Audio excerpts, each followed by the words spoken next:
Akíkanjú, oníwà ìpẹ̀lẹ́ tó tún lọ́rọ̀ ajé, òun ni gbogbo ènìyàn mọ Suzy sí.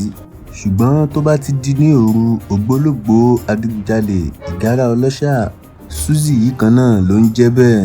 Ká tó máa tẹ̀síwájú, ẹ tẹ subscribe button tó wà lábẹ́ fídíò yìí fún àǹfààní àwọn sinimá lóríṣiríṣi eléyìí tí ó ń lọ lọ́wọ́. Àkọ́lé eléyìí ni a pè ní Forílakú. Àwọn òṣèré tó kópa nínú eléyìí ni Bọ́lájí Amúsàn Mr Latin, Yínká Quadri, Fọlákẹ́mi Adékànbí àti bẹ́ẹ̀ bẹ́ẹ̀ lọ. Ọmọbìnrin kan ni wọ́n ṣekú pa àwọn ìdílé rẹ̀ látàrí ìjà oyè tó ṣẹlẹ̀ láàrin àwọn ẹbí rẹ̀.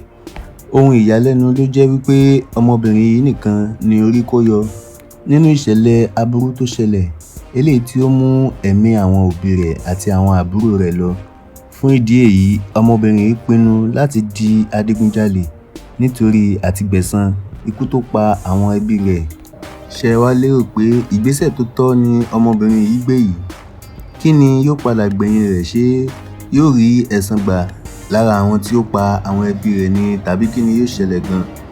Ìpàdé di nínú sinimá yìí láti mọ ohun tí ó ṣẹlẹ̀ lẹ́kùnrẹ́rẹ́. Ó dìgbà.